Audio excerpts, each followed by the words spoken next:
My channel. ఈ వీడియోలో AP ప్రభుత్వ పెన్షనర్లకు పెన్షనర్స్ అసోసియేషన్ వారి ముఖ్య విజ్ఞప్తి.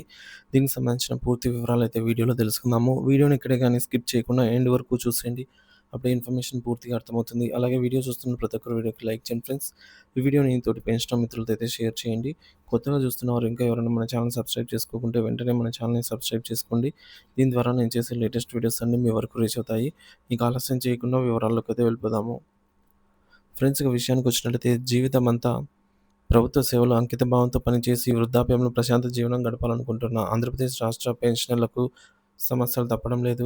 దీర్ఘకాలంగా పెండింగ్‌లో ఉన్న బకాయిలు, వైద్య సదుపాయాల్లో లోపాలు, ఇతర అపరిష్కృత సమస్యలతో వారు తీవ్ర ఇబ్బందులు ఎదుర్కొంటున్నారు. ఈ నేపథ్యంలో తమ గళాన్ని ప్రభుత్వానికి బలంగా వినిపించేందుకు, భవిష్యత్ కార్యాచరణను రూపొందించుకునేందుకు స్టేట్ గవర్నమెంట్ పెన్షనర్స్ అసోసియేషన్ గుంటూరులో 2 రోజుల రాష్ట్ర కార్యవర్గం సమావేశాలనైతే నిర్వహిస్తోంది.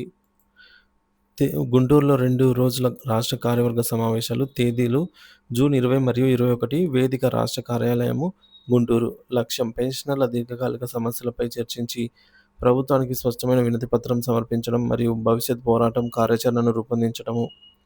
ఈ కీలక సమావేశానికి ఏపీ ఎన్‌జీఓ రాష్ట్ర అసోసియేషన్ నూతన అధ్యక్షులు comrade Shri Vidyasagar, secretary general comrade G V Ramana హాజరై పెన్షనర్ల పోరాటానికి సంఘీభావం తెలుపనుండటం విశేషం. సమావేశంలో చర్చకు రానున్న ప్రధాన అజెండా అంశాలు. ఈ సమావేశంలో పెన్షనర్ల జీవన్మరణ సమస్యలపై లోతుగా చర్చించి ప్రభుత్వంపై ఒత్తిడి తీసుకురావాలని అసోసియేషన్ నిర్ణయించింది. ప్రధానంగా చర్చకు రానున్న అంశాలు: భారీగా పేరుకుపోయిన బకాయిలు, 11వ పీఆర్సీ అరియర్స్, లక్షలాది రూపాయల విలువైన 11వ పీఆర్సీ బకాయిలను తక్షణమే విడుదల చేయాలి. డీఆర్ అరియర్స్, పెండింగ్‌లో ఉన్నటువంటి అన్ని డీఆర్ బకాయిలను వెంటనే చెల్లించి భవిష్యత్తు డీఏలను సకాలంలో మంజూరు చేయాలి. భవిష్యత్తుకు భరోసా 12వ పీఆర్సీ, 12వ పే రివిజన్ కమిషన్‌ను వెంటనే ఏర్పాటు చేసి కాలపరిమితితో నివేదికను స్వీకరించాలి. పే రివిజన్ సమయంలో ఉద్యోగులతో సమానంగా కాకుండా పెన్షనర్ల వయస్సు, ఆరోగ్య అవసరాలను దృష్టిలో ఉంచుకొని ప్రత్యేక ప్రయోజనాలు కల్పించాలి. మూడోది సంఘం నిర్మాణం మరియు బలోపేతము. సంఘాన్ని క్షేత్రస్థాయిలో బలోపేతం చేయడం, నూతన శాఖల ఏర్పాటు. ఇక అనవసరమైన నిబంధనల సవరణలు చేయడము, జిల్లా స్థాయిలో ప్రత్యేక సమస్యలపై చర్చించి పరిష్కార మార్గాలు కనుగొనడము. ప్రతి పెన్షనర్ గొంతుక. సమావేశంలో ప్రతిధ్వనించనున్న కీలక డిమాండ్లు ఇవే. అసోసియేషన్ ఎజెండాతో పాటుగా సాధారణ పెన్షనర్లు కూడా తమ అభిప్రాయాలను, డిమాండ్లను ఈ సమావేశం ద్వారా ప్రభుత్వాన్ని దృష్టికి తీసుకురావాలని ఆశిస్తున్నారు. వారి ప్రధాన డిమాండ్లు చూసుకున్నట్లయితే ఎడిషనల్ క్వాంటమ్ ఆఫ్ పెన్షన్ పునరుద్ధరణ. 70 ఏళ్లు దాటిన పెన్షనర్లకు గతంలో తగ్గించిన అడిషనల్ క్వాంటమ్ ఆఫ్ పెన్షన్‌ను వెంటనే పునరుద్ధరించాలి. సంపూర్ణ ఆరోగ్య భద్రత ఈహెచ్ఎస్. రాష్ట్రంలోని అన్ని కార్పొరేట్, ప్రైవేట్ హాస్పిటల్స్‌లో ఈహెచ్ఎస్ కింద పూర్తిగా నగదు రహిత వైద్యం అందించాలి. రెఫరల్ విధానాన్ని రద్దు చేసి పెన్షనర్లు తమకు నచ్చిన నెట్వర్క్ హాస్పిటల్స్‌లో నేరుగా చికిత్స పొందే వెసులుబాటు కల్పించాలి.